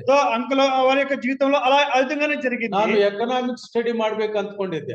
అంకుల్ ఎకనామిక్స్ స్టడీ చేయాలని ఉన్నారు. ఎకనామిక్స్ ನಲ್ಲಿ ನನಗೆ 82% మార్క్స్ ఇತ್ತು. అంకుల్ గారికి ఎకనామిక్స్ లో 82% మార్కులు వచ్చాయి. ಆದರೆ ನಾನು ಪೋಸ್ಟ್ ಕಾರ್ಡ್ ಇಂಟರ್ವ್ಯೂ ಕಳಿಸುವಾಗ ಆ ಕಾಲದಲ್ಲಿ 1978 ಮಾತು ಹೇಳ್ತಾ ಇದ್ದೀನಿ. 1978 లో విషయాలు జరిగినాయి. ಅಲ್ಲಿ ಇಂಟರ್ವ್ಯೂ ಕಾರ್ಡ್ ಅಲ್ಲಿ ಎಕನಾಮಿಕ್ಸ್ EHP ಅಂತ ಬರೆದು ಕಳಿಸಿದ್ರು. ఆ కాలంలో ఎకనామిక్స్ EHP అని రాసి పంపించారు. ಅಲ್ಲಿ ಇದೆ, ಬಟ್ ಅಲ್ಲಿಗೆ ಹೋಗಿ ನೋಡಿದ್ರೆ ಎಕನಾಮಿಕ್ಸ್ ಅಲ್ಲ, ಇಂಗ್ಲಿಷ್. అక్కడ ఉంది, అది ఎకనామిక్స్ కాదు, అది ఇంగ్లీష్ అయిపోయింది. ಒಬ್ಬ ಕ್ಲರ್ಕ್ ನನ್ನ ಜೀವಿತ ಜೊತೆಯಲ್ಲಿ ಆಟ ಆಡ್ಬಿಟ್ನಲ್ಲ. ఒక క్లర్క్ నా యొక్క జీవితం చేత ఆట ఆడినవాడిగా. ನನ್ನ 82% ನಾನು ಎಕನಾಮಿಕ್ಸ್ ಎಲ್ಲೋ ಹೋಗ್ಬೇಕಾಗಿರೋ ನನ್ನ ಸ್ಟ್ರೀಮ್ ಹೊರಟೋಯ್ತಲ್ಲ. 82% కలిగిన నా యొక్క ఎకనామిక్స్, నా యొక్క గురి ఎక్కడ ఏదో అయిపోయింది కదా. ಬೇರೆ ದೇವರ ಮಾರ್ಗಗಳು ಅಗಮ್ಯವಾಗಿರ್ತವೆ. దేవుని యొక్క మార్గాలు, దేవుని యొక్క ఆలోచనలు అగమ్యమైనదిగా ఉంటున్నాయి. ದೇವರು ತನ್ನ ಸ್ವರವನ್ನು ತನ್ನ ಜನರಿಗೆ 10 ಹಲವು ರೀತಿಗಳಲ್ಲಿ ಕೇಳಿಸ ಮಾಡುತ್ತಾನೆ. దేవుడు తన యొక్క స్వరాన్ని తన యొక్క ప్రజలకు అనేక విధాలుగా దాన్ని వినిపింపచేసేవాడుగా ఉంటున్నాడు.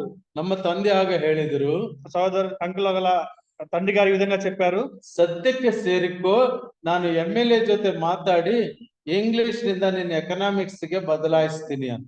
ఇప్పుడైతే నీవు ఇంగ్లీష్ లో చేరిపో, తర్వాత నేను ఎమ్మెల్యేతో మాట్లాడి ఇంగ్లీష్ నుంచి ఎకనామిక్స్ మార్పిస్తాను అనేసి. ಮತ್ತೆ ಬದಲಾಗಲೇ ಇಲ್ಲ. అది మళ్ళీ జరగనే లేదు. ಎಕನಾಮಿಕ್ಸ್ ಹೊರಟೋಯ್ತು, ఎకనామిక్స్ అలాగే పోయింది. అది ಇಂಗ್ಲಿಷ್ ಬಂತು, ఇంగ్లీష్ వచ్చింది. ಅದಕ್ಕಾಗಿ ಕರ್ನಾಟಕಕ್ಕೆ ಬಂದೆ. దాని కొరకు కర్ణాటకకి వచ్చాము. ಕರ್ನಾಟಕದಲ್ಲಿ ರಕ್ಷಣೆ ಹೊಂದಿದೆ. కర్ణాటకలో రక్షణ పొంది ఉన్నాము. ಕನ್ನಡ ಭಾಷೆ ಓದುವುದು ಕಲ್ತ್ಕೊಂಡೆ. కన్నడ చదివేది నేర్చుకున్నాము. ಕನ್ನಡ ಭಾಷೆಯಲ್ಲಿ ಸುವಾರ್ತೆ ಸಾರೋದು ಕಲ್ತ್ಕೊಂಡೆ. ಕಳೆದ 30 ವರ್ಷಗಳಿಂದ ಕನ್ನಡ ಬೈಬಲ್ ಹಿಡಿದು ಮೂಲೆ ಮೂಲೆ ಹಳ್ಳಿ ಪ್ರಾಂತ್ಯಗಳಿಗೆ ಹೋಗಿ ಸುವಾರ್ತೆ ಸಾರಬೇಕಾಗಿರೋದು ನನ್ನ ದೇವರ ಸಂಕಲ್ಪ. ఈ యొక్క కర్ణాటక ప్రాంతంలో కన్నడ భాషను పట్టుకుని దేవుని యొక్క సువార్తను ప్రతి ప్రాంతంలో ప్రతి ఒక్క గ్రామంలో పంచడము దేవుని యొక్క ఉద్దేశమైనది కనుక. ఎకనామిక్స్ ಹೊರಟೋಯ್ತು, ఇంగ్లీష్ ಬಂತು. ఎకనామిక్స్ పోయి ఆంగ్లం వచ్చింది కాబట్టి ನೀನು ಅಂದ್ಕೊಳ್ಳಿರೋದು ಆಗದಲೇ ಇನ್ನೊಂದು ಆಗಿದೆ ಅಂದ್ರೆ you receive it in the name of God. నీవు అనుకున్నది కాకుండా మరొకటి జరిగినట్లయితే నీవు దేవుని నుంచి వేరే పొందుకోవడానికి సిద్ధంగా ఉన్నవాడుగా ఉంటున్నావు. Either by chance or by choice. అది అవకాశం కావచ్చు లేదా మరి యొక్క అవకాశం అయి ఉండొచ్చు. So it is a God's hand with you. దేవుని యొక్క హస్తం నీతో ఉన్నదిగా ఉంటుంది.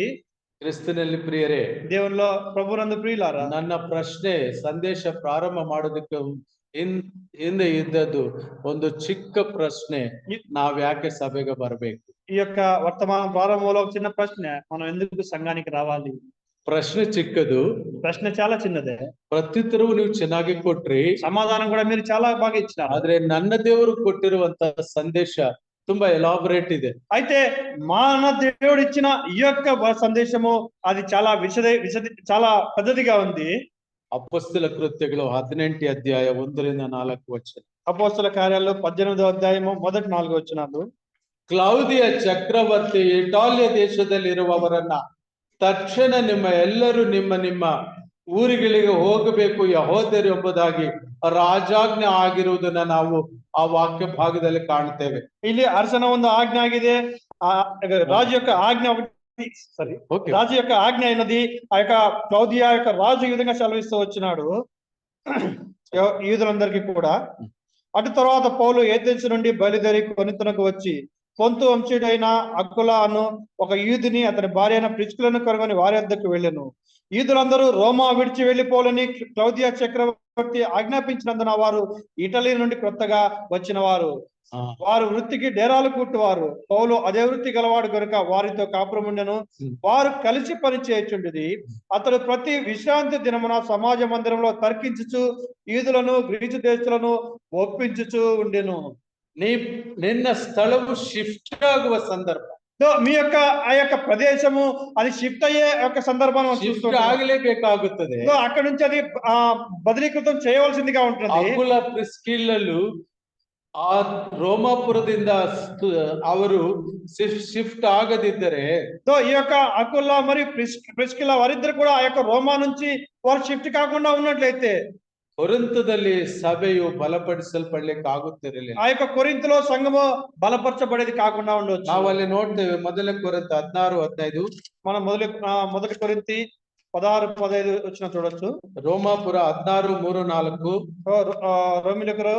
రోమిలకు రాసిన పత్రిక 16:3-4 చూడొచ్చు. ಅಕುಲ ಪ್ರಿಸ್ಕಿಲ್ಲಲು ಪ್ರಾಣ ಸ್ನೇಹವು ಅಂದರೆ ತಮ್ಮ ಪ್ರಾಣವನ್ನು ಕೂಡ ಅರ್ಪಣೆ ಮಾಡುವಷ್ಟು ಪೌಲನನ್ನ ಅವರು ಪ್ರೀತಿಯಿಂದ ನೋಡಿ ಕ್ರೈಸ್ತ ಸಭೆಯು ವೃದ್ಧಿ ಆಗೋದಕ್ಕೆ ಅವರು ಕಾರಣ ಆಗಿದ್ದು ಏನು? ಒಂದೇ ಒಂದು ತೊಂದರೆ, ಒಂದೇ ಒಂದು ಇಕ್ಕಟ್ಟು, ಒಂದೇ ಒಂದು ಆದೇಶ, ఈ యొక్క అకుల ప్రిస్కిల్లా వారు పౌలును తమ యొక్క ప్రాణ ప్రదంగా చూసుకున్న వారుగా ఉంటారు. వారు తమ యొక్క ప్రాణాలను సమర్పించి కూడా ఆ యొక్క సంఘాలు వృద్ధిపరచబడానికి వారు సమర్పింపబడిన వారుగా ఉంటున్నారు. ಏಥೆನ್ಸ್ ಪಟ್ಟಣದಲ್ಲಿ ಬಹಳ ನೆಮ್ಮದಿಯಾಗಿದ್ದರು.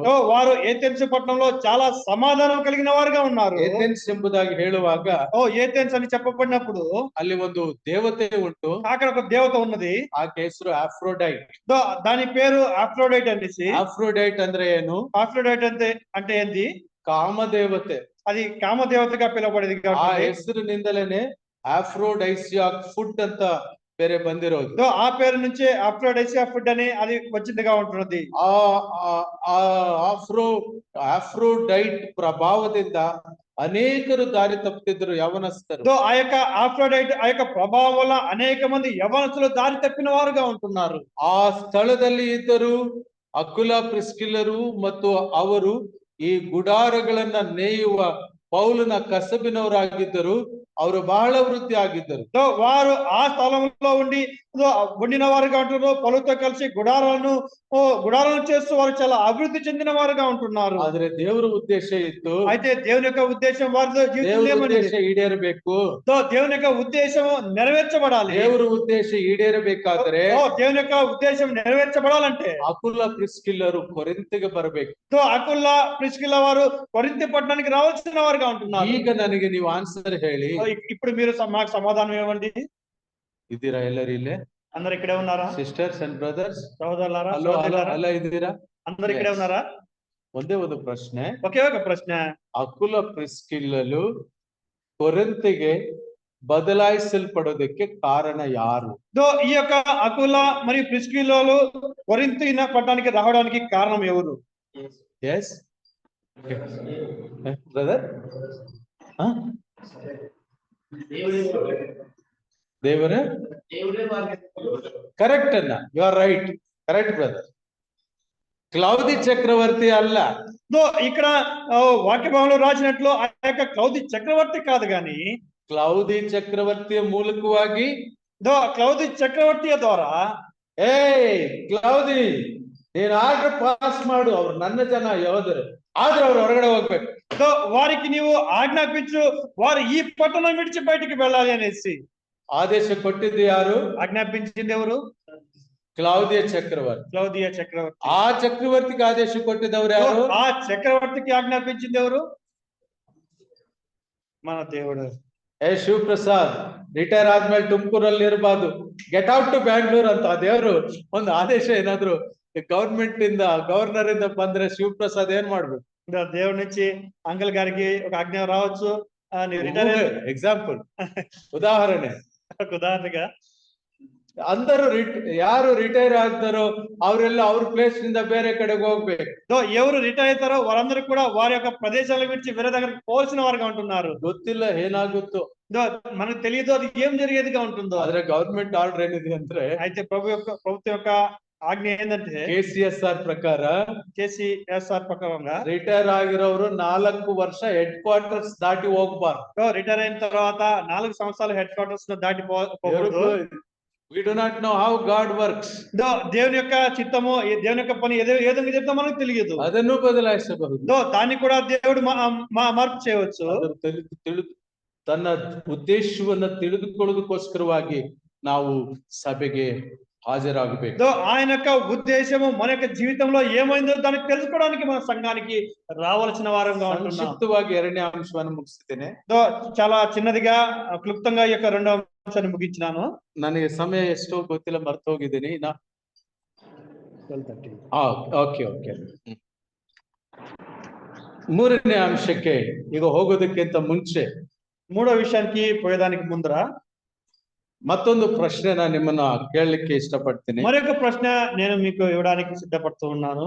ನೀವೆಲ್ಲರೂ ಕೂಡ ತುಂಬಾ ಸೌಮ್ಯವಾಗಿ, ತುಂಬಾ ದೇವರ ವಾಕ್ಯವನ್ನ ನೇರವಾಗಿ ಸ್ಪಷ್ಟವಾಗಿ ಕಲಿಯಲಿಕ್ಕೆ ಇಷ್ಟ ಇರುವಂತವ್ರು. మీరందరూ కూడా చాలా సౌమ్యంగా, చాలా నేరుగా, స్పష్టంగా దేవుని యొక్క వాక్యం ನನಗೋಸ್ಕರವಾಗಿ ಬಹಳ ಪ್ರಾರ್ಥನೆ ಮಾಡಿರುವ ಸಭೆ.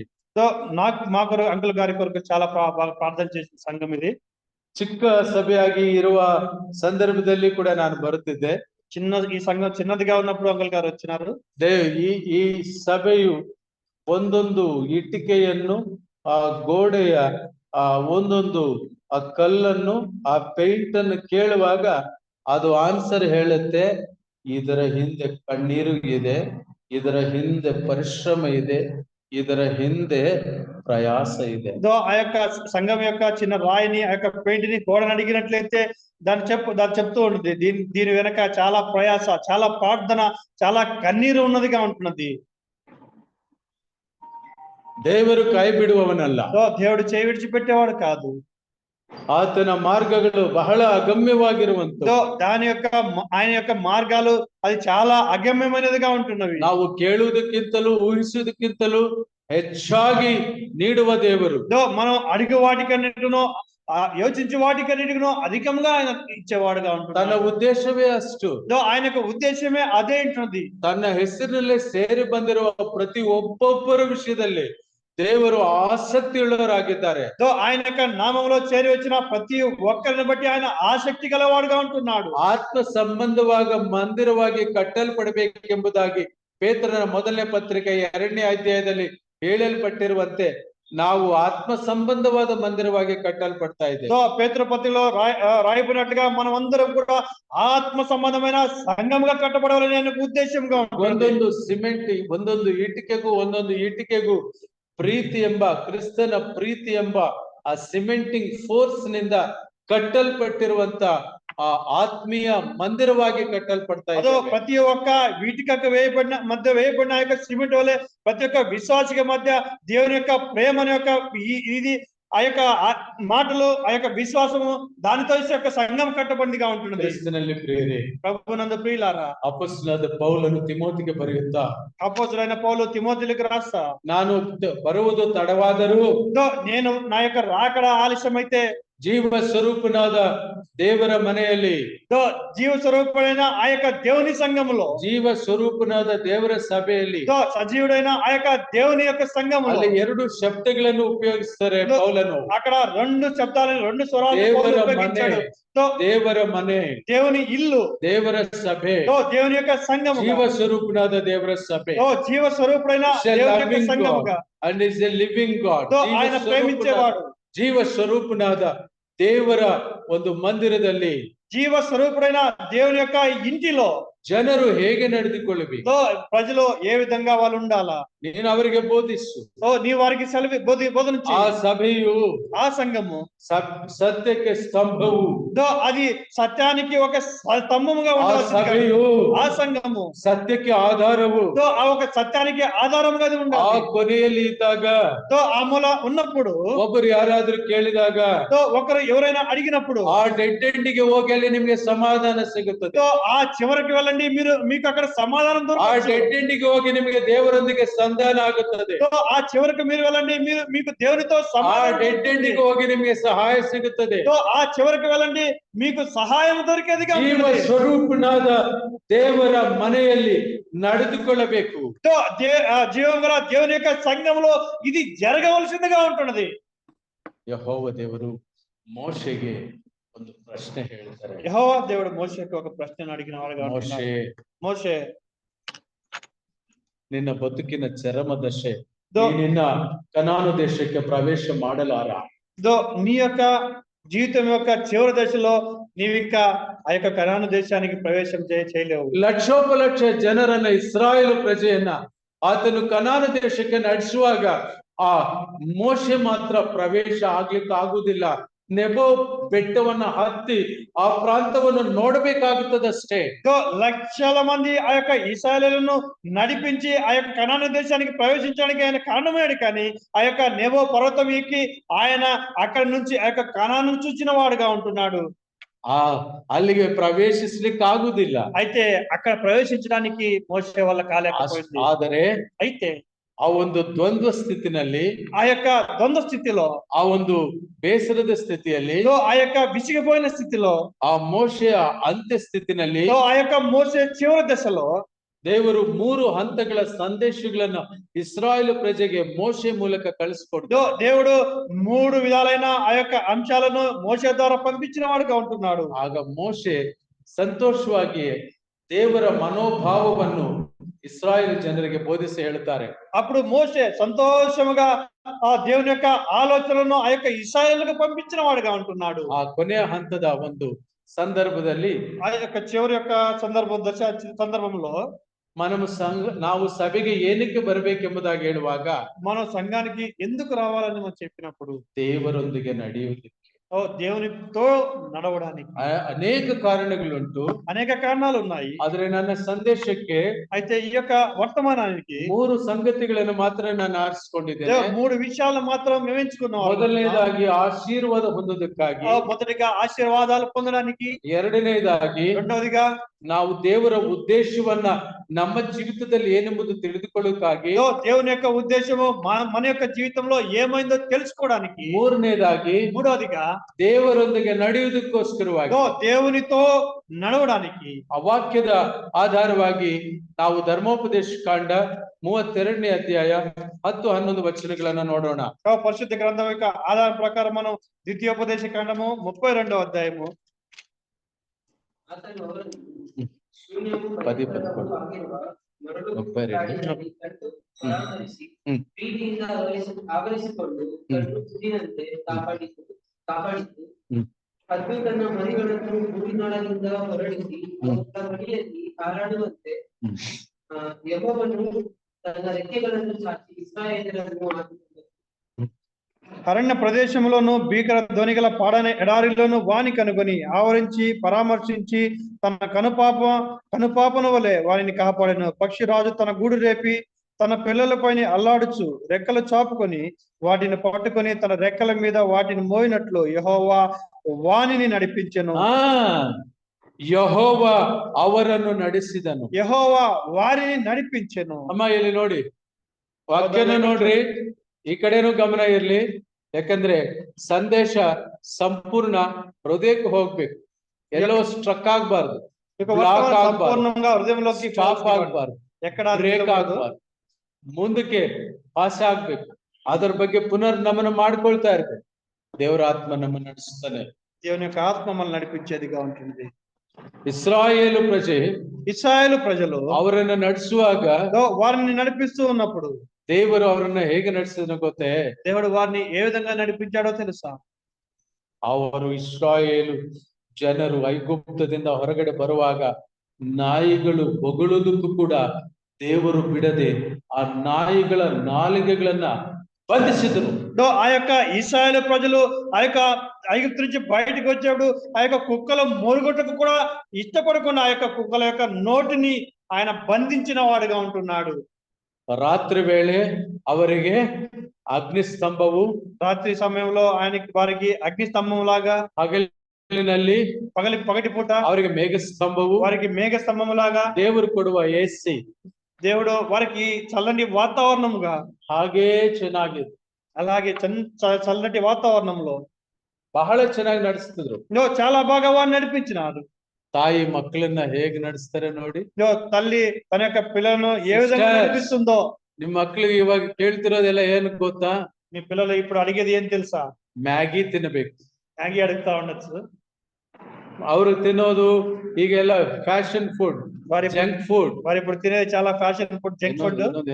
What is that? Pizza. Oh very good. Pizza ಬೇಕು, పిజ్జా కావాలని అడుగుతారు. yes ఆర్డర్, పిజ్జా ఆర్డర్ చేయండి అని అడుగుతారు. జొమాటో ముందుకే బರುತ್ತೆ, జొమాటో వస్తుంది ముందుకి. పిజ్జా తినಬೇಕು, పిజ్జా తినాలంటారు.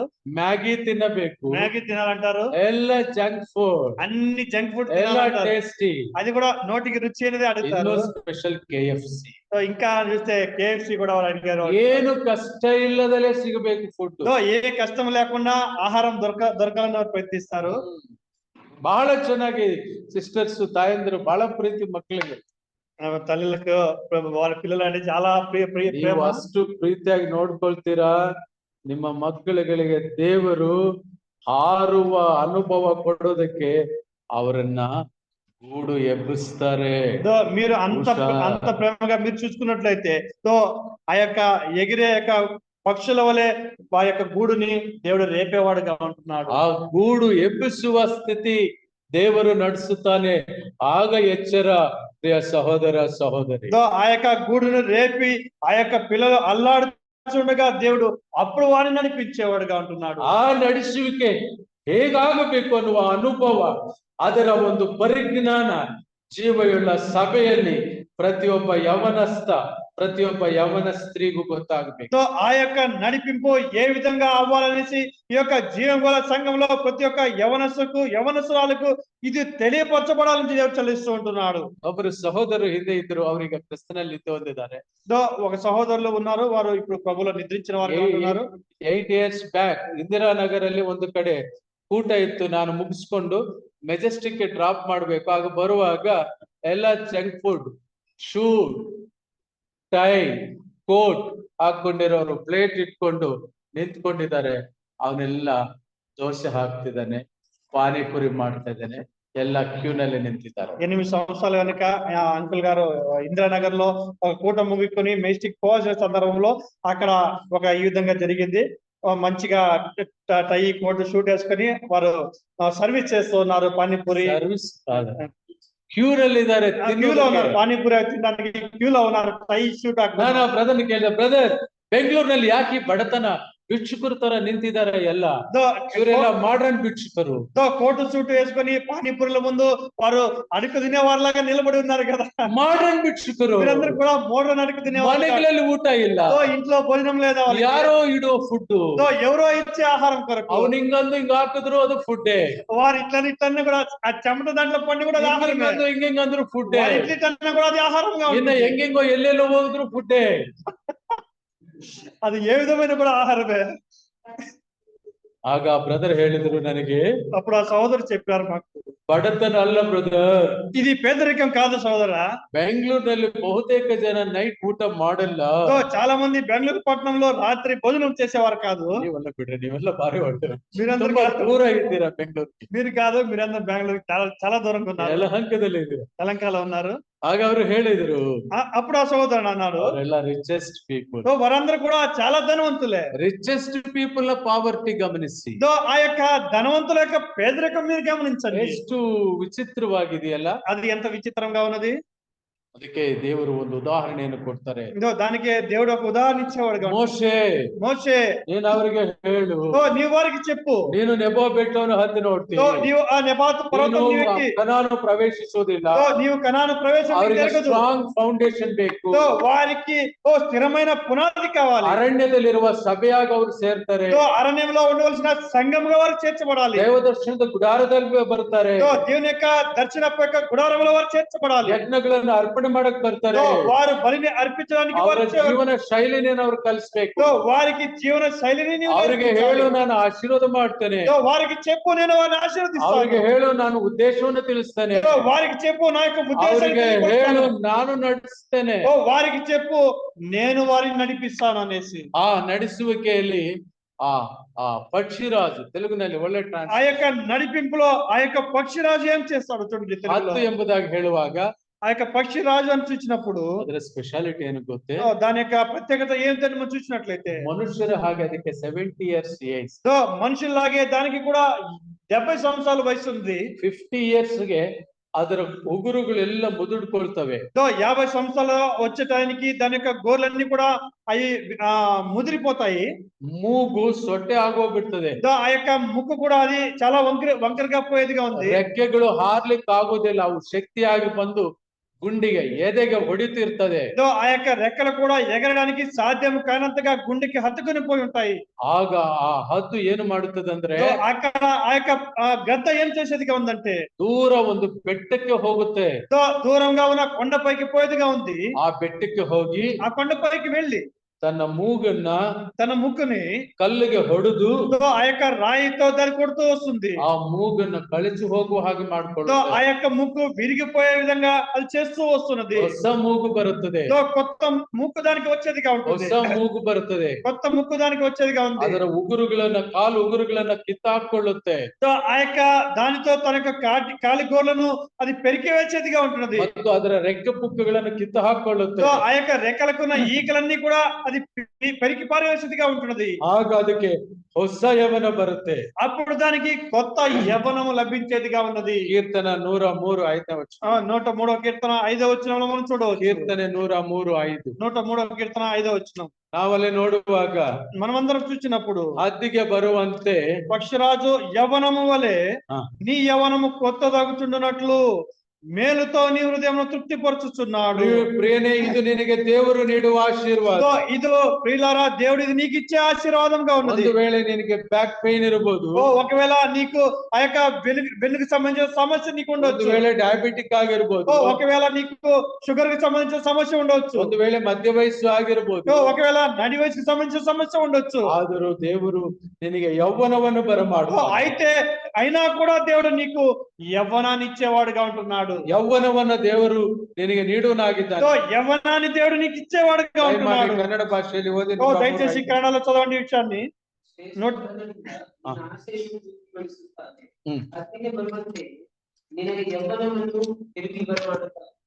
ಯೌವನವನ್ನು ಹದ್ದಿಗೆ ಬರುವಂತೆ ಯೌವನವನ್ನು ತಿರುಗಿ ಬರಮಾಡುತ್ತಾನೆ. పక్షిరాజు యవ్వనములే నీ యవ్వనము కొత్తదగును. ಪ್ರಿಯ ಯೌವನ ಸಹೋದರ ಸಹೋದರಿ, ప్రియమైన యవ్వన సోదర సోదరులేరా, ನನ್ನ ಸಂದೇಶದ ಮುಕ್ತಾಯದಲ್ಲಿ మేము యొక్క వర్తమానం చివరిలో ఉన్నాం. ఇప్పుడు ದೇವರ ಹೆಸರಿನಲ್ಲಿ దేవుని యొక్క నామములో ನಿಮ್ಮೆಲ್ಲರಿಗೂ ಕೂಡ మీ అందరికీ కూడా ಸಂಪೂರ್ಣವಾದ ಹೃದಯದಿಂದ సంపూర్ణమైన హృదయంతో ನಿಮ್ಮನ್ನು ಆಶೀರ್ವದಿಸಲು ನಾನು ಬಯಸ್ತೇನೆ. మిమ్మల్ని ఆశీర్వదించడానికి మేము ఆశపడుతున్నాం. ದೇವರು ನಿಮ್ಮನ್ನು ಆಶೀರ್ವದಿಸಲಿ ಎಂಬುದಾಗಿ ನಾನು ಪ್ರಾರ್ಥಿಸ್ತೇನೆ.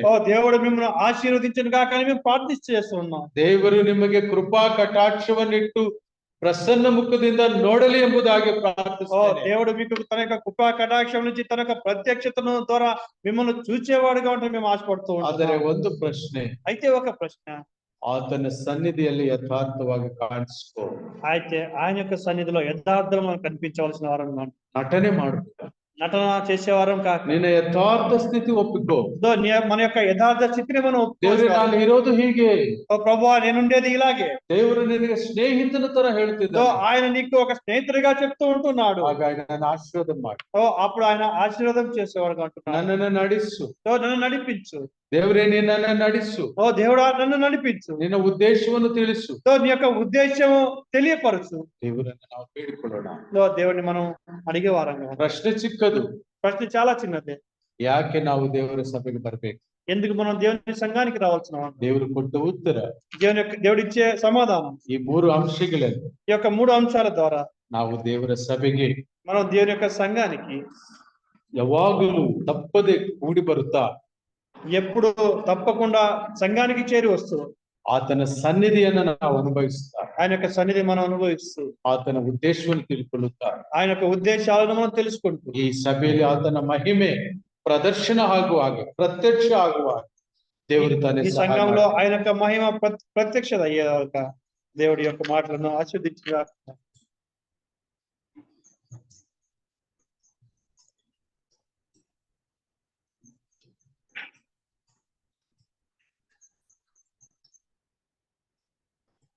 శ్రేష్టమైన మాటలు